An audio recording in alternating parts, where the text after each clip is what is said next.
Om Jananim Saradam Devim Ramakrishnan Jagadgurum Padapadme Tayo Shritva Pranamami Muhurmuhu. So we are discussing the Gospel of Holy Mother after a very long time. I think the last time we discussed was in October, and a few classes we missed. So, to recapitulate what we discussed, Holy Mother is having a conversation with Shirod Bala Roy, who is about to take initiation. She was very keen to have initiation, but even before she has come to Holy Mother, she was practicing a lot of austerities. So, in which included removing of the one's hair, which was a compulsory thing for widows in those days. So, following the tradition, she had removed all her hair, but later on, she had kept a few locks of hair. And the Yogin Ma or somebody who was present there says, no, no, why should you do it? Your head, actually, if you keep the hair, uh, it is good for your eyes also. You should retain some hair. You should not shave it off completely. So Holy Mother, in the beginning, she definitely supported her. He said, yes, why should you have the craze for luxuriant locks? Because then you have to spend a lot of time. Holy Mother did not believe in that. She saw how people were spending, especially women, who were spending a lot of time doing their hair and all those things. So, but she says, you have lived like that for such a long time. Now you don't have to practice all those austerities like removing your hair. So he says, in any case, you come for initiation, I will give you initiation tomorrow. And then Holy Mother, when she was about to leave, she said, it would be nice to take a holy dip in the Ganges to see Mother Kali on the day of initiation. Means you first go, take a dip in the Ganga and have Mother Kali's darshan and then come here for Diksha. So, but this Shirod Bala Roy had so much faith in the divine, in Holy Mother Sri Sharda Devi, that she felt that she herself was a divine mother. So she is telling, she was just thinking loudly in her, she didn't say this, but she said, I was reflecting that in seeing the Holy Mother, I had already seen the Mother Kali, and that I had become pure by touching her holy feet. Then I saluted her and left home. So after getting assured that she will be getting initiation on the next day after that, she goes back taking the blessings of Holy Mother herself, whom she believed was Mother Kali, who had incarnated. Now her husband, she says, my husband's younger brother, Satish Chandra Roy, a disciple of the Holy Mother, had accompanied me to the mother's house. So her husband had died. She was a widow. But Satish Chandra Roy was her husband's younger brother.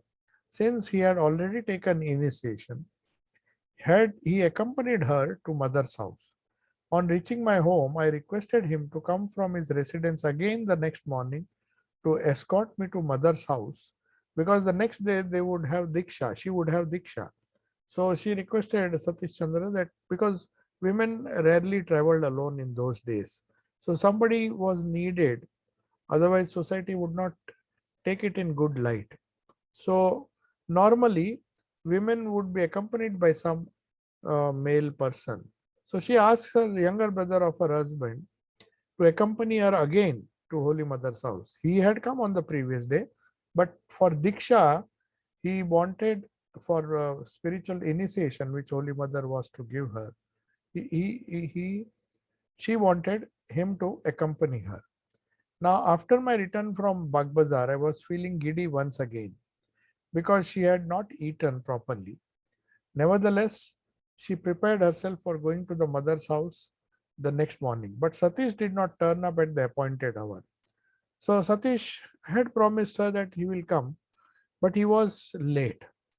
And this Shirod Bala was very much upset because for a such an important event like initiation, spiritual initiation, the mantra diksha, which Holy Mother would be giving her, if she reaches late, it would be so bad.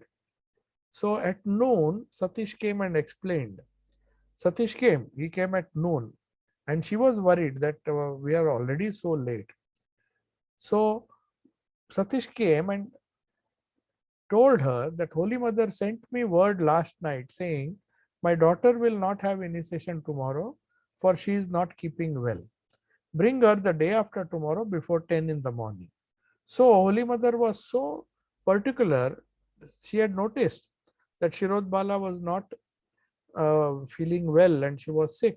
So in that condition, it's not good to take Diksha. So she tells her, she herself arranged without disturbing her. She sent a message to Satish Chandra Roy, who was her disciple.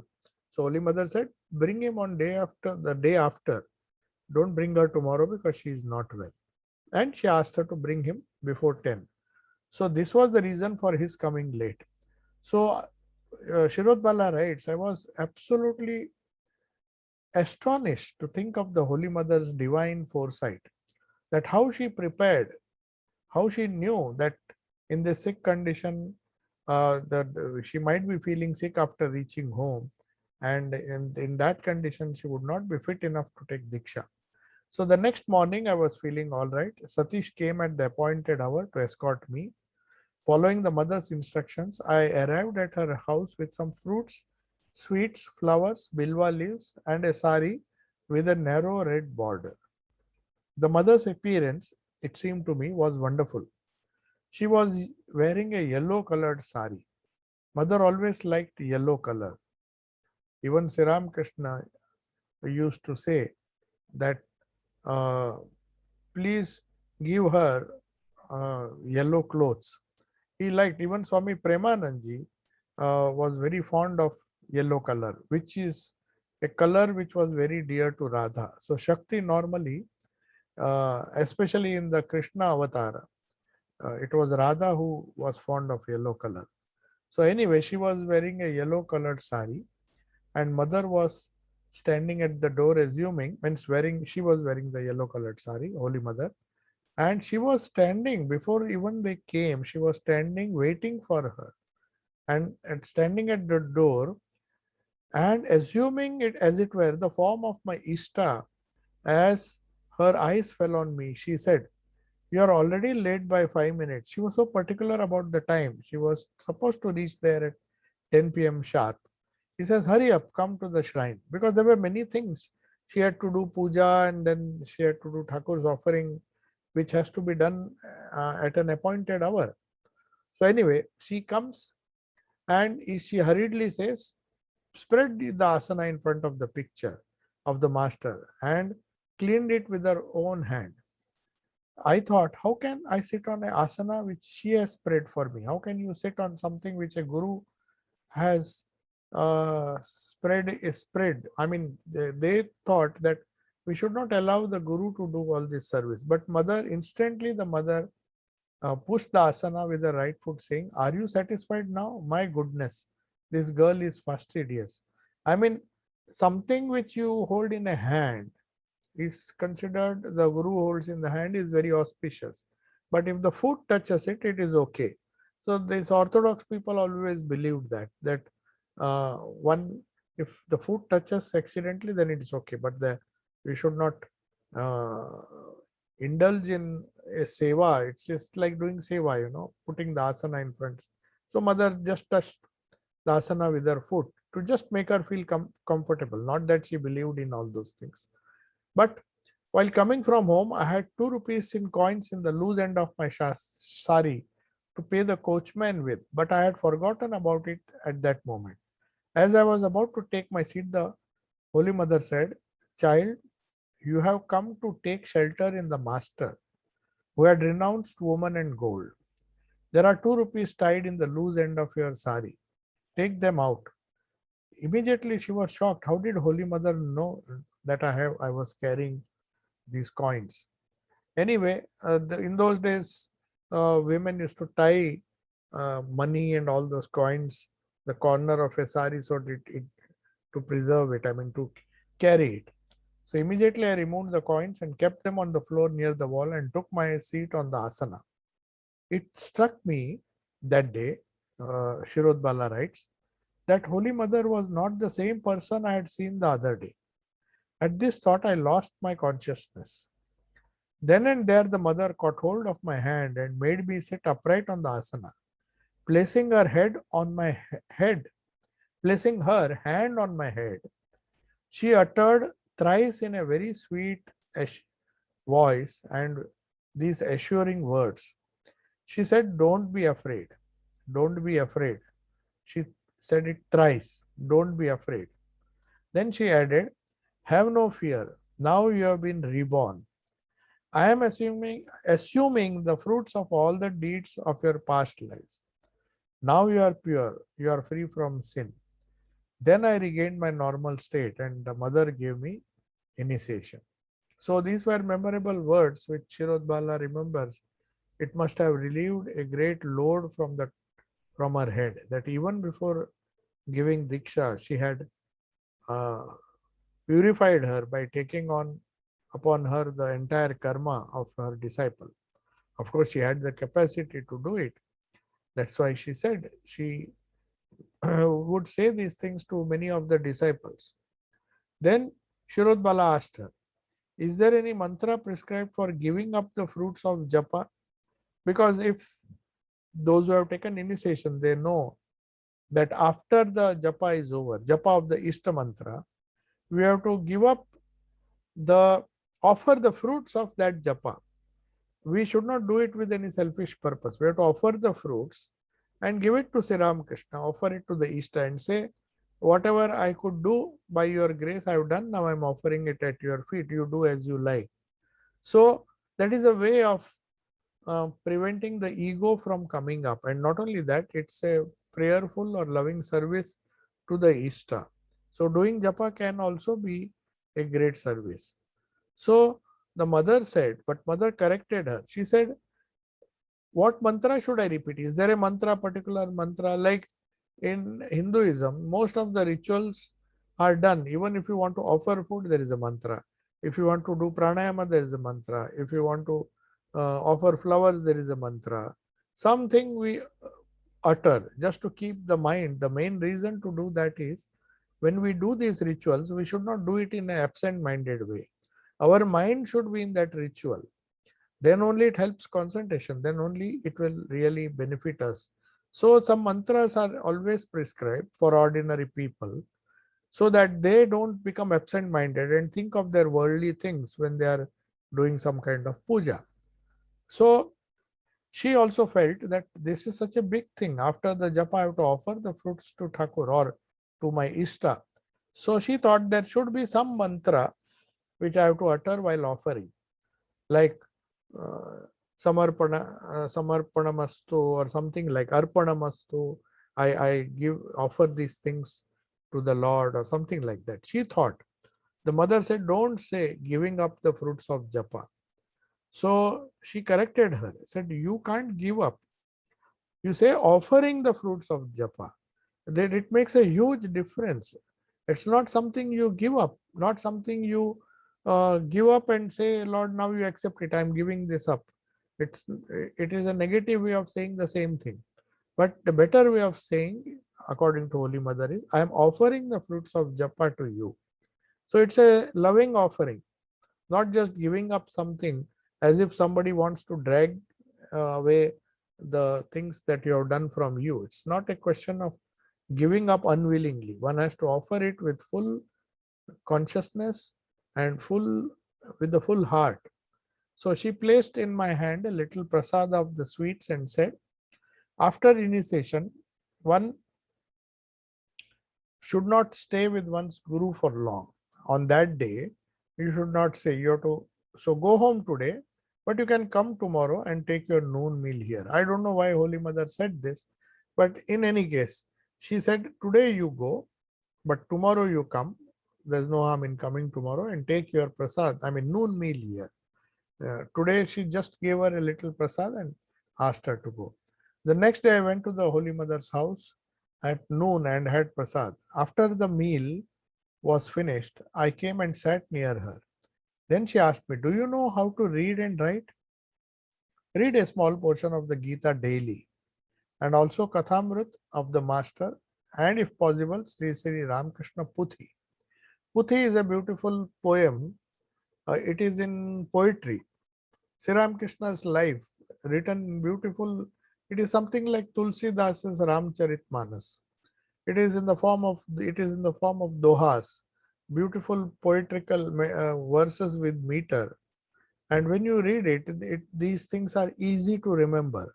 So the main purpose of this writing this Ramakrishna Puthi, which was done by Akshay Kumar Sen, was that village people they normally prefer to sing these songs rather than read books because singing comes easily to them and maybe they can't read. So somebody else sings, they can memorize it and that way they can internalize the thoughts of Sri Ramakrishna, his teachings, his life. Everything has been put in poetry. So apart from Kathamrita, which of course is in prose form, in conversation form, Holy Mother also asks her, if possible, to read Sri Sri Ramakrishna Puthi and also says Gita is important. Read a small portion of the Gita daily.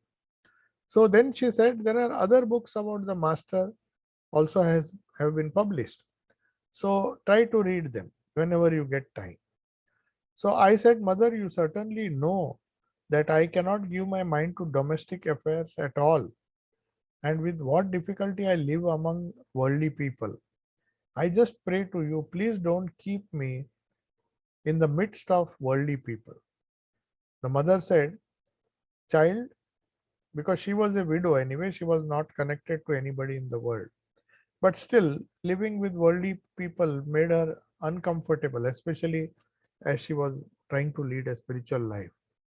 He says, what is worldly life to you? For you, at least, the worldly life is as good as living under a tree. But is life in the world separate from God? He is everywhere. So you are practically, for all practical purposes, you are living like a monk. You are independent, you are alone. You, she was married, but she had become widowed at a very young age. So for several years, she was leading a lonely, I mean, not lonely, a single life. And she was able to dedicate. She was not keen or she was not allowed to. That was the advantage of widows in those days, that they got a lot of time because they were prohibited from doing so many things. So Sri Ramakrishna once jokingly said, of course he might have said it seriously, he said, if at all he knew he's not going to have a birth, like he's not like an ordinary jiva who will be born again and again till he gets moksha. He's an avatar, he can come whenever he wants. But he said, if as a sadhaka I want to be born again, I would prefer to be born as a widow. In those days, if you see the life of Gopal Erma, all the women disciples of Holy Mother were mostly people who had given up the world for the simple reason that they became child widows. In those days, society was very orthodox. So in a way, Sri Ramakrishna thought that though a woman has lost, a young girl has lost her husband at a very young age. He, in fact, he said, if I am born again, I would like to become a widow. Then nobody will disturb me. Nobody will drag me to this world and I can perform spiritual practices to my heart's content. So it's a strange prayer which Sri Ramakrishna used to pray, that if or he used to desire that if that shows that he was people, if by some chance, by luck or by fate, if they happen to become widows, we should not take it in a negative way. That is what Holy Mother is telling her. What is worldly life to you? You may be living in the world, but since you are not connected, it is as good as living under a tree like a monk. So she says, perhaps, and then she says, how can you say that God is away from you just because you are living in the world? It is the worldliness that you should avoid. If God is there, God is in the world also. He is everywhere. Besides, you are a woman. Where will you go, dear? You can't go and live independently. In those days, it was so difficult. It was only Gaurima who could live a life of solitude, wandering from this place to that place. But that was so difficult in the early, when she was young.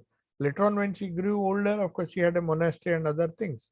So, Holy Mother is saying that you are a woman, you can't go anywhere. So, no, don't worry. Wherever Thakur has put you, you stay there.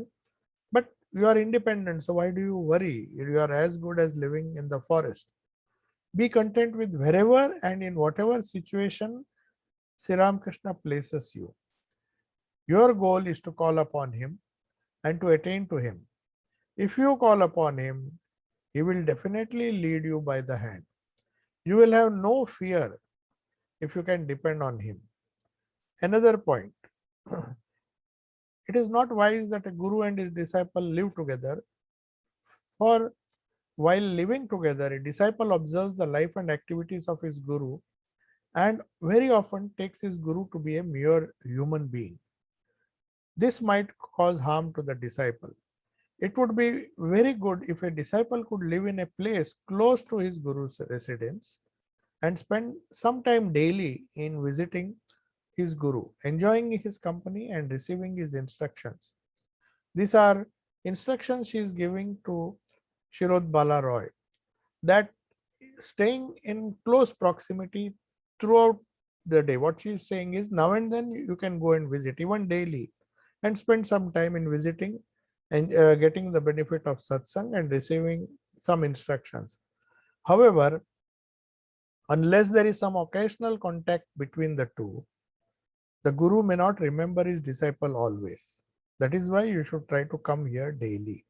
So she is telling her that it doesn't matter that you are living in the world. Perhaps there was an idea in the disciple's mind that if mother allows me, I can stay with her permanently, because she did not have anybody in the world. Anyway, she was living alone because she was a widow. So but Holy Mother discourages her. Perhaps in that case, of course, in some other cases, she is allowed Yogin Ma and all, because they had nowhere else to go. Gauri Ma, Yogin Ma, Gopaler Ma later on came and stayed wherever Holy Mother went. Gopaler Ma was, of course, independent. She used to have a small cottage, small hut on the bank of the Ganga, where she was living, doing lot of japa. And when she was passing away, she passed away on the lap of Sister Nivedita. So Nivedita noticed that even in that condition, when she was weak, even weak to sit down, she was doing japa with a rosary, the beads of which had worn out, only the thread was remaining. The beads, she had done so much of japa, so many crores and crores of japa, perhaps we do not know, because she became a widow at the very young age. And before she came to Thakur, she was older than Thakur, older than Holy Mother. She did so much of japa, and the bead was practically all the beads, because she used the same japamala. She did not lose it. It was with her. So Nivedita just saw that japamala and she took it away. When Gaurima passed away, she wanted, because she realized what a powerful mala this is, japamala this is, because so much of japa has been done, so much of wonderful vibrations are there. So anyway, uh, unless there is some occasional contact between the two, the guru may not remember his disciple always. So Sri Ramakrishna, Holy Mother is saying that now and then, or at least you should come here daily, because that was possible. She was living nearby. So he says you don't have to stay here, but at least come for some time, at least daily. At these words of the mother, I could clearly perceive the direction the remaining portion of my life was to take. And the thought that I was destined for worldly life and not for a life of renunciation very often made me weep bitterly. The very thought that she would have to make some compromises and live a life as worldly people lived, that was troubling her. So she somehow wanted to get out of it. Seeing me thus weep, the mother very anxiously tried to console me, saying, Child, she said, Child, I have spent my entire life in domestic situations. So she is trying to console her. So don't think that even I could leave everything and come here. She had to live in Kamarpukur, Jairambati, even when Thakur was alive, cook for others, live with relatives till the end of her life.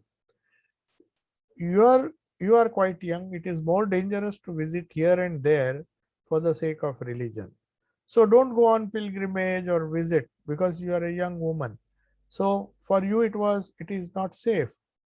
That is why I say whatever, whenever, wherever and in whatever condition you may live, the dirt of the world will cause no harm to you.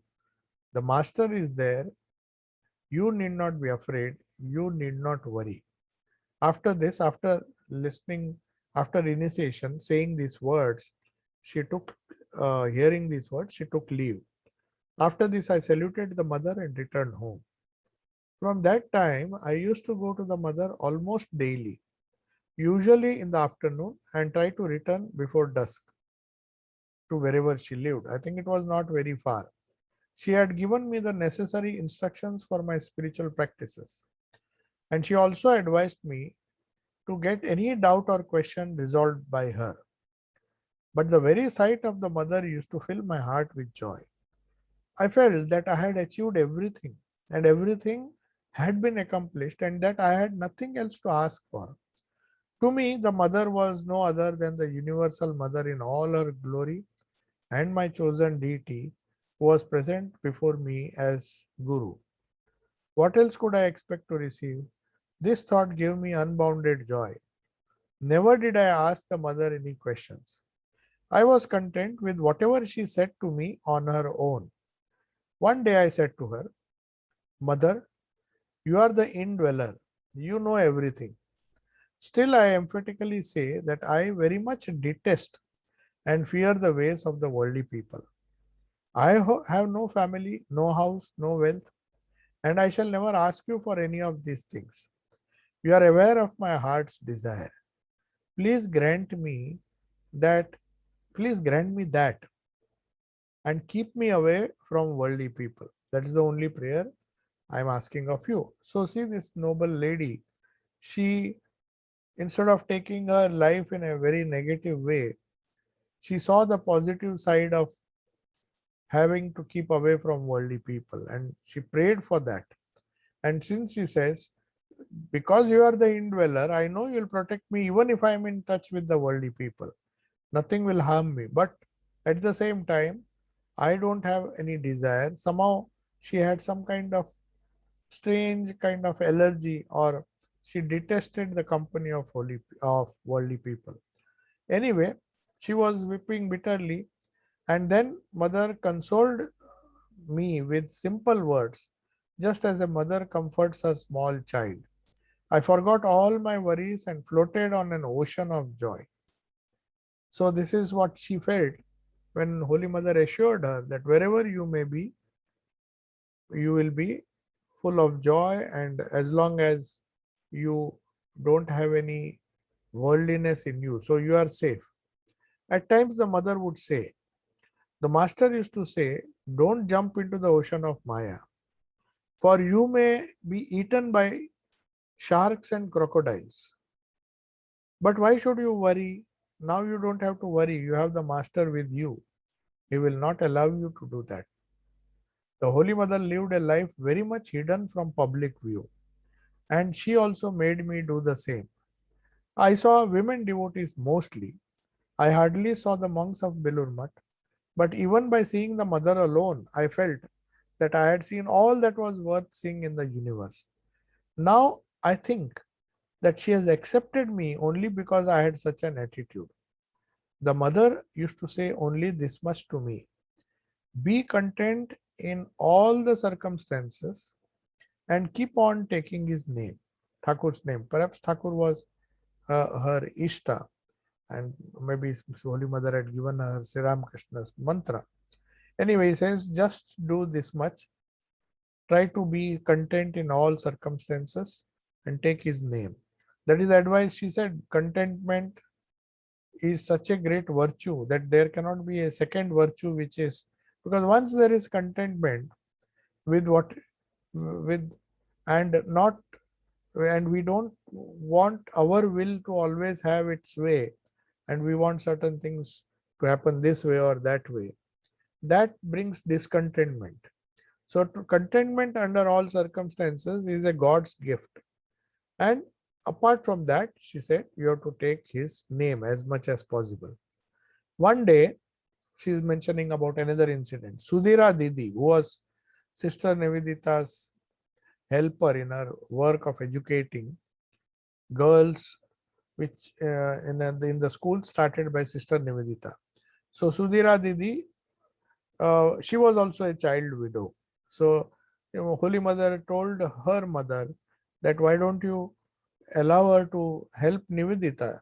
Anyway, she is a widow, so she doesn't have to. Why do you put her into more bondage and keep her locked up? Let her do something useful. So even in those days, when society was not would not accept a woman, especially a widow, to go out and do all these works, she encouraged Sudhira Didi, and later on she became a nun, of course. But she was the one who helped Sister Nivedita a lot in her school work, in training the girls. One of them said to her, Mother, why do you not please allow? One day, Sudhira Didi brought some girls of the Sister Nivedita Girls School to Holy Mother for getting her blessings. So one of them said to her, Mother, why do you not please allow Shirod Didi to stay with us? She can stay there and coach the girl students. So they wanted, there was one perhaps Shirod Didi staying, visiting her. So perhaps they thought, I mean, she was present there. Obviously, she was present there. So said, why don't you send her to us? Because she was not connected with the school work, and Holy Mother had instructed her to visit her daily, and she was staying nearby in the house where normally widows would be staying in some relative's house. So, but I never had even absent-mindedly talked with them about my board and lodging. So Shirod Bala, who was listening to this conversation, said, how did these people get this idea that I can go and live there? I had never asked them. I had never expressed my desire. I was just waiting for initiation from Holy Mother, and whatever she tells me, I would be happy to do. But why are these Sudhira Didi and the girls asking Holy Mother to send me to their school? Therefore, I was upset a little and thought, why should they speak like this? When without even asking me, how can they ask Holy Mother to send me there? They should ask me whether I have a wish to go there or not. The mother replied, the mother gave a beautiful reply to these girls, though they wanted her to come. So she said, all persons are not born for the same purpose. You will learn and teach girls in turn. That is, she's telling Sudhira Didi that you do your work, but Shirod is not meant for this. No doubt teaching is a very noble profession, but it is not meant for all. After the girls had left, the mother remarked, is it an easy task to teach girls? So perhaps that was one of the reasons she felt that Shirod Bala Roy, who had just taken initiation, she would be a good disciple, but she cannot perhaps be a good teacher. And Holy Mother knew the nature of every person, every disciple. So she used to guide them accordingly. Then she says, one day I went to my native place, and while returning, I brought a pair of conch bangles for Radharani. But when I tried to put them, Radhu, that is Radharani means Radhu, they used to call her Radharani. So Radhu liked these fancy items. So out of love for her, Shirod Bala Roy, because um, she knew that Holy Mother liked Radhu very much, though she used to give her a lot of trouble, because both she and her mother, Surabala, both of them were not, they were high-strung people, high-strung women who would get upset at the trivial, at the most trivial of causes, and then they would create a big furore. So Holy Mother had to bear the behavior of these two, Radhu and her mother. But her love for them was did not change, even if they gave her trouble. She served them till the last till the last few days of her life. So but unfortunately, the bangles which Shirod Bala Roy had brought for Radu, they were a bit small in size, and she could not put them on her wrists. And I found that they were too small. Radu could not wear them at all, and she broke into tears. Now, to deal with such people is so difficult. You bring them a gift, and somehow they get upset if that gift does not satisfy them. And she broke into tears. So Shirod Bala was a bit upset, and she also brought tears to my eyes. I thought, with so much hope, I brought this wonderful gift, but Radu can't wear them.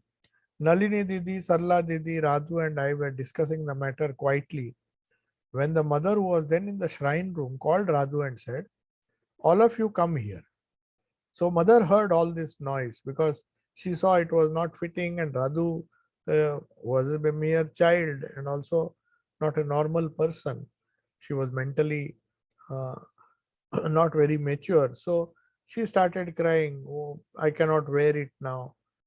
So what is the matter? When they went, the Holy Mother, hearing the noise there, then Nalini Didi, Sarla Didi, Radhu and all were discussing, shall we return the bangles and get a bigger size, and all those things. Discussions were going on, and Holy Mother overheard the crying of Radhu and also the conversation. Then Radhu told her, "This sister has brought me such a beautiful pair of conch bangles made out of conch." Those days, there were different varieties of bangles available. "But I am unable to wear them, they are too small." Instantly, the mother said, "What do you say? My daughter has brought the conch bangles and they don't fit you. You should have come to me first. Come, let me see why they don't fit." Saying this, the mother put them on Radhu's wrists in 5 minutes. Of course, I think she was trying to force the bangles, but so nicely, very tactfully, Holy Mother just put those bangles.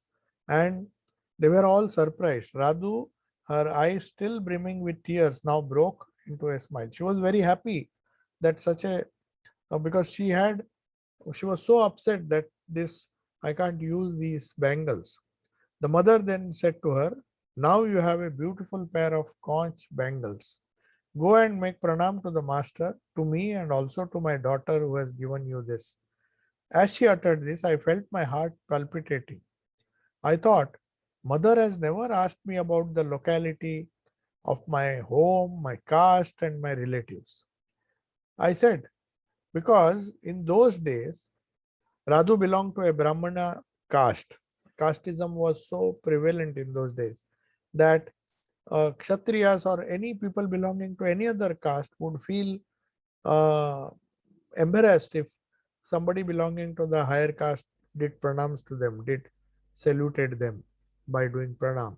So she felt that Holy Mother perhaps Holy Mother in fact never asked anybody to what caste you belong, whether you're a Brahmin or anything.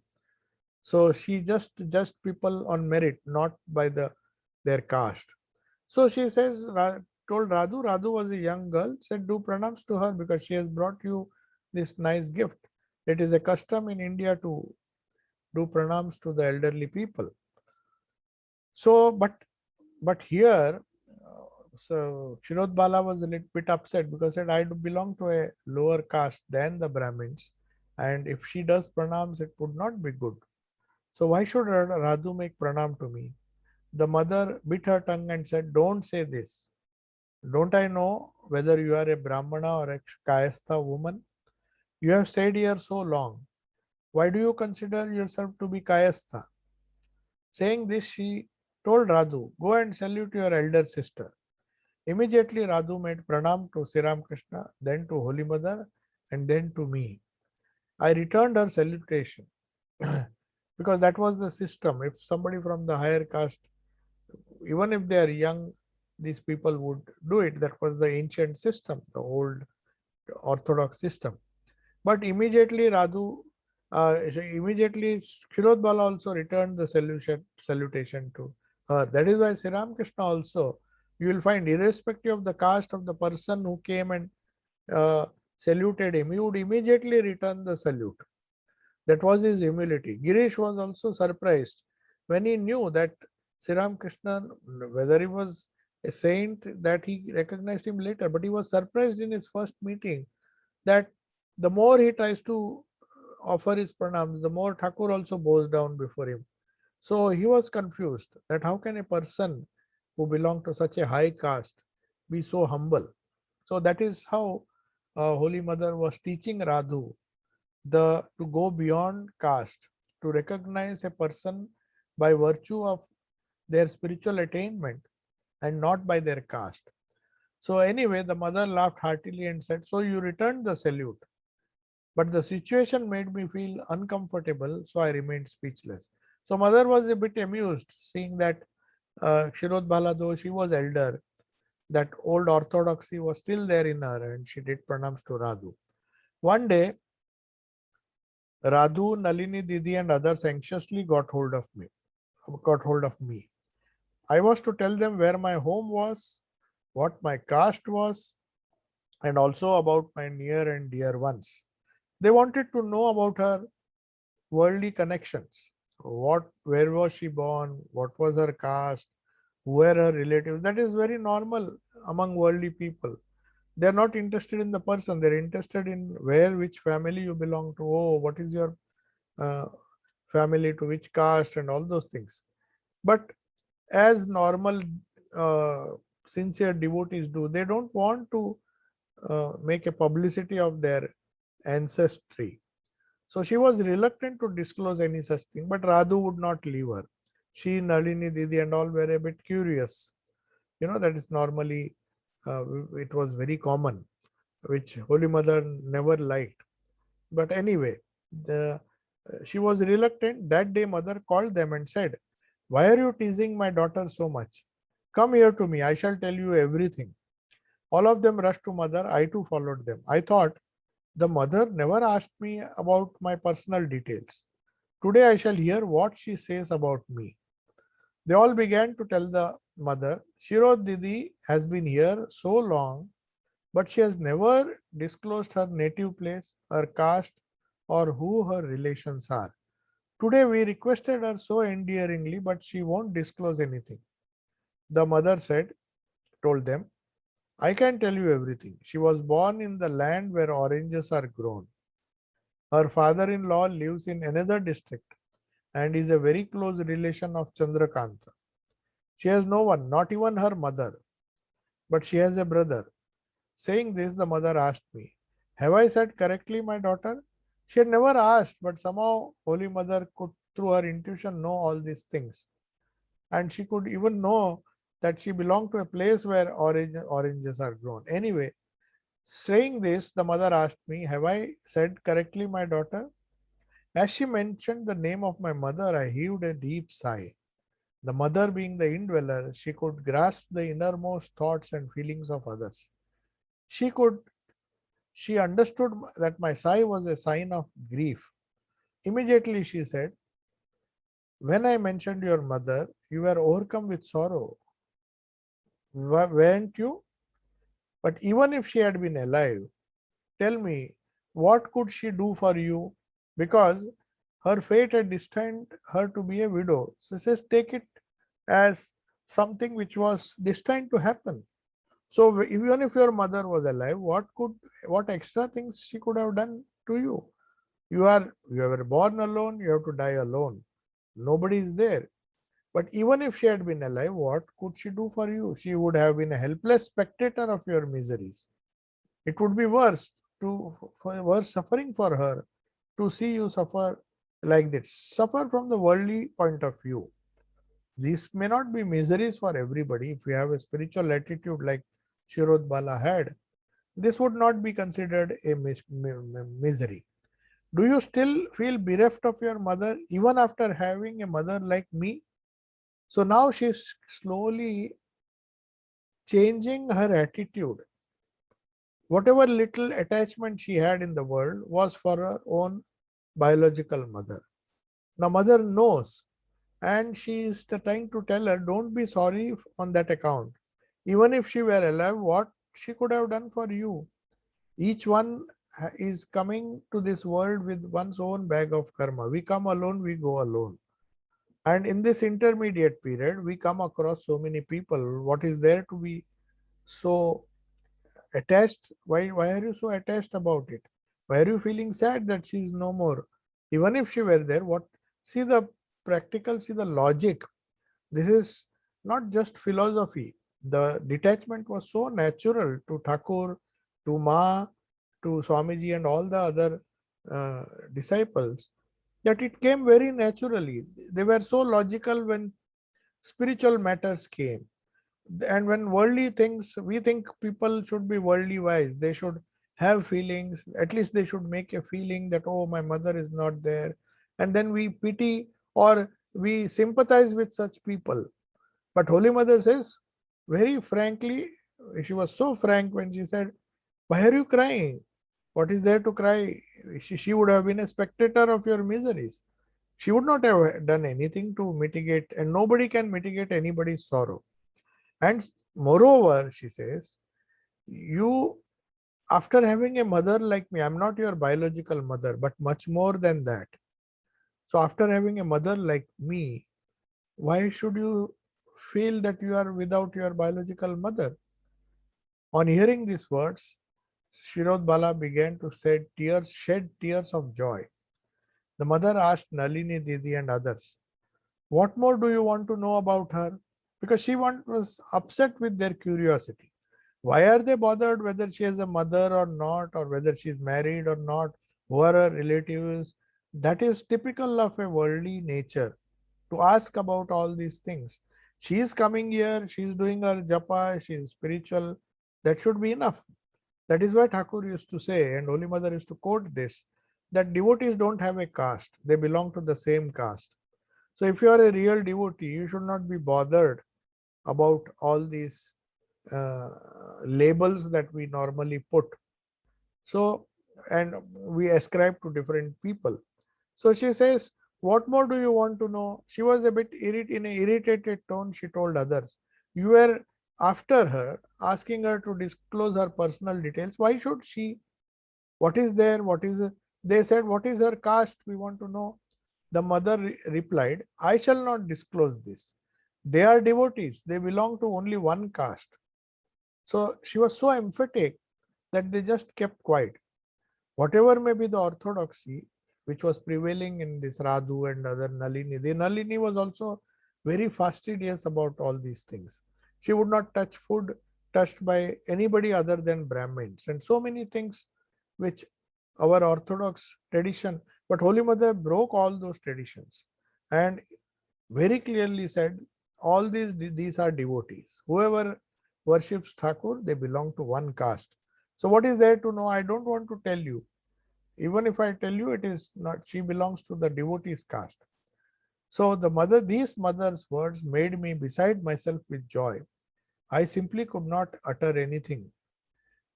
On a Kali Puja day, I went to see the Holy Mother in the evening.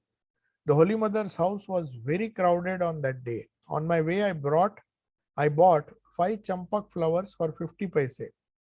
With much difficulty, I could offer those flowers at the holy feet of the mother. She said, today there is a big crowd. You don't stay here. See how concerned she was.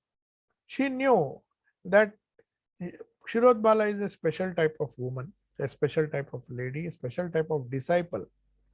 And she knew in advance, I mean, not advance, she knew the very nature of her disciple, that she would feel uncomfortable in this big crowd. For Holy Mother, she has to accept it because the crowd will come. A lot of people used to come. So, but she said, today you go home early, you don't have to stay here.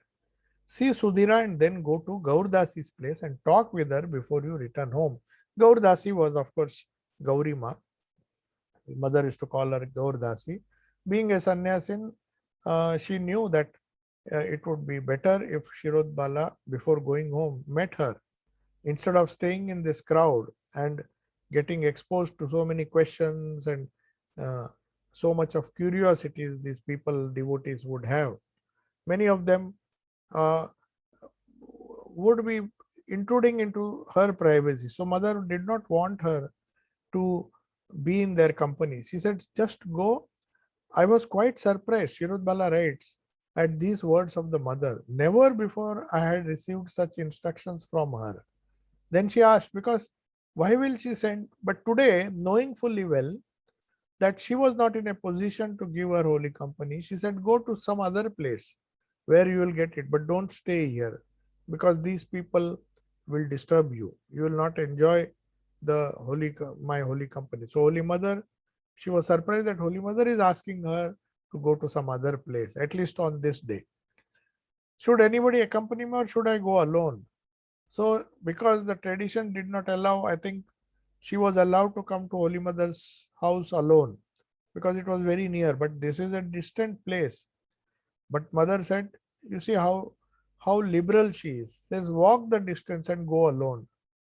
Will you remain a minor forever? Now go and come again later. When all this crowd has disappeared, you come when everything is quiet. Now you go. Just go. And don't be afraid.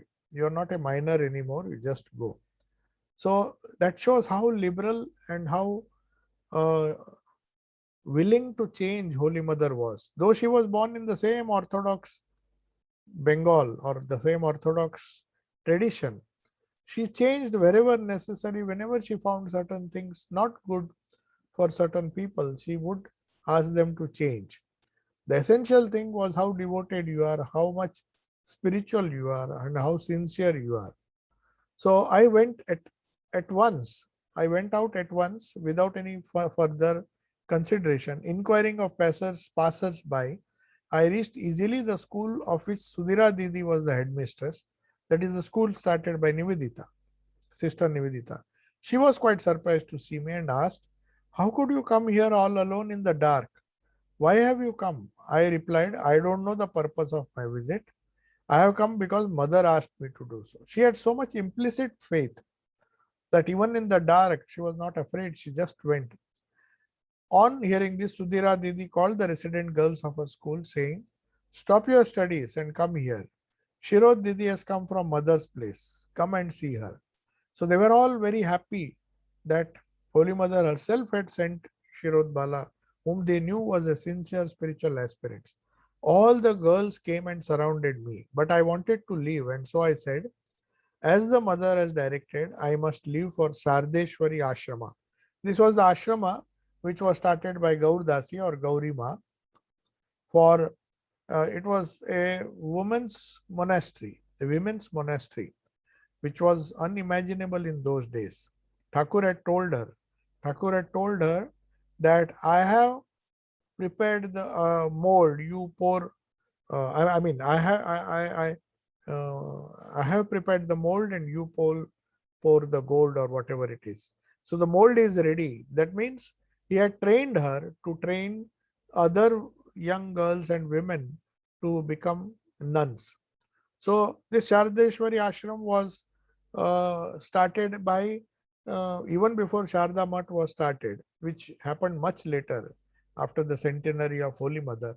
But even when Holy Mother was alive, there was a small monastery for women, and Shirot Bala visited that. Sudhira Didi then asked, should you go alone? I replied, the mother's direction was that I should go alone. As I set out. As soon as I started walking, a gentleman came out from a room to the rear of the girls' boarding house and followed me. That an unfamiliar man was accompanying me made my heart palpitate. Gaurima was of such a strict nature that she was likely to scold me on seeing an unknown man with me. But I didn't speak with him. On arriving at the gate of the Shardeshwari ashram, I said to the gentleman, call Maji. Tell her that a woman uh, from mother's house at Bagbazar has come to see her. A little later, Gaurima came down with a ghee lamp in one hand and an incense pot containing burning resin in another. As I went to salute her, she said, can I accept your pranam today? She stubbornly refused to accept my pranam. I was amazed at Gaurima's waving of light in front of my face as if she was performing an arti. Soon after, The said gentleman moved forward to salute Gaurima. Instantly, her appearance changed. She asked, "Where do you come from? Where do you live? Why have you come here?" Pointing at me, he said she had gone to Sudhira Basus and had mentioned that she was coming to this place. I thought that since I had never met you, I would be able to see you if I had accompanied her. That's why I've come. Now, this strange gentleman just overheard Sudhira Devi telling her to go alone, and she just follows just to uh, see who this Gaurima was. "What's your name?" asked Gaurima. On disclosing his identity, I recognized him, for I had heard his name. Gaurima said, "I have heard of you. You belong to Sylhet, now in Bangladesh." Since Gaurima does not live in Parda, you could have met her anywhere. If you want to see monks, go to Belur Mutt. What is there in seeing a nun? The gentleman said, "If I come here on Sunday, I can talk with you, I hope." Gaurima replied, "No, no, my daughters are staying here. I can't meet you here." Hearing this, the gentleman saluted and Gaurima and left. Then Gaurima turned towards me. This is very important. And said, "What do you think of Holy Mother?" She was just testing her. "She is none other than the Empress of Kailash. Never think of her as a human being. Your mother is the Guru of the world, the mother of the universe. Since you have accepted her as your Guru, what is there to worry about?" Then Gaurima talked about the Holy Mother and Sri Ramakrishna for about 2 hours. I remained standing at the doorstep just as when I had come. She too was standing while talking. All of a sudden, she caught hold of me and said, "Let's go. We shall worship the Mother." I said, "I didn't have any instruction to go to Bagh Bazaar today again." She asked me to go because there were a lot of devotees there, a lot of people. She did not want me to stay in the crowd. And besides, it has become very late. How shall I return home afterwards? She said, "Don't worry, come, I shall tell the mother." So I went with Gaurima. She also took two young girls, one of them carrying flowers and bilwa leaves, other carrying fruits and sweets. She herself was carrying a kamandalu pot, water pot with handle. People in the street looked at us amazed because very rarely would see so many women going alone without a male accompanying them. And she was a very bold woman, this Gaurdasi. So as we arrived at the door of the mother's house, I heard Holy Mother say, "Now Gaurdasi has come making a spectacle in the street." She was not afraid. She was so unorthodox. She was so bold and strong that even right from childhood, she never cared for anybody in the world. And she used to just move about like a lioness wherever she went. Even when she was young, she used to paint her face with coal to hide her beauty and just walk and travel to so many places of pilgrimage alone. That was her boldness. But Holy Mother somehow did not approve, because once she became the founder of Gauri Ashrama, she used to just not care for anybody. And Holy Mother thought perhaps she's making such a big spectacle. She was like that, her nature was like that. She was so toughened by the hard life she led independently, that she was not going to be afraid of anybody. So naturally, her the way she walked on the streets, not caring for anybody, just reminds us of Swamiji, who wrote a beautiful poem on Buddha. He says when Buddha was walking, he was walking like a rhinoceros or lion. Actually, it is the lion who walks in the forest alone. But Swamiji also used the word rhinoceros because rhinoceros is also has some qualities which are similar to the lion. And Buddhism, in Buddhism, there is a verse which says a monk or a one who wants to attain to the state of Buddha should live in the world like a rhinoceros. A rhinoceros does not tolerate any interference. It has a nice uh, horn also on the head. If anybody tries to interfere, so it just goes on walking. That is what uh, uh, in the grasslands normally it lives. So it goes on walking, not caring or not looking this side or that side. So Gaurdasi was like that, and she never cared, though women were supposed to be very modest and in those days, but Gaurdasi being a sannyasin, she was not of that type. Then, but of course, Holy Mother in a very joking way said, "Oh, Gaurdasi has come making a spectacle in the street," because that's what she was capable of. After going there, I realized that Gauri Ma was the last one to worship the mother that day. All others had finished their worship. Gauri Ma worshipped mother for a long time as one does in Kali Puja. You see how much faith and Shraddha she had in the divinity of Holy Mother. The worship was worth seeing indeed. Afterwards, everybody present there partook of prasad. Gaurima said to mother, I have brought Kshirod here again. She told me that this wasn't your instruction, but I said to her, I would mention it to you. The mother replied approvingly, you have done very well. I spent the night at the mother's house, and I shall never forget in this life the joy I experienced on that night. So we will close. We are already running short of time, and we will close now. I don't think there are any questions. Yeah, there's one question. It's a strange question.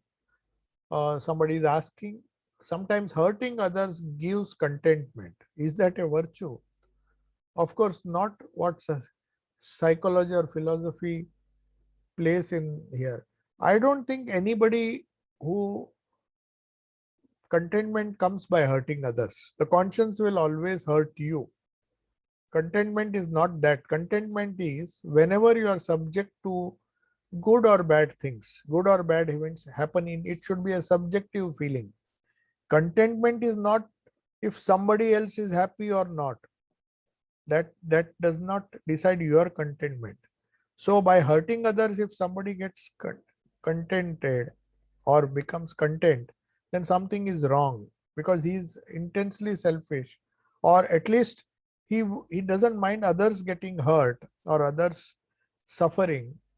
So hurting others and getting, it is not a right way of getting contentment. That is not contentment. It is just envy or jealousy which makes us it makes a person. That is a evil quality and has to be stopped immediately, because if I get joy if somebody else is suffering, then something is psychologically seriously wrong with me.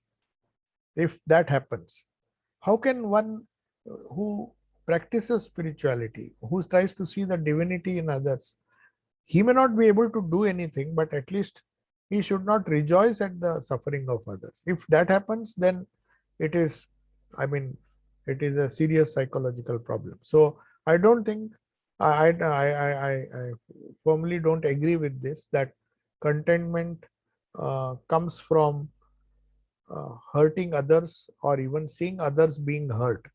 That never happens. Okay. So I take clear leave. Om Shanti Shanti Shanti Hari Om Tat Sat. Sri Ramakrishna Arpanamastu.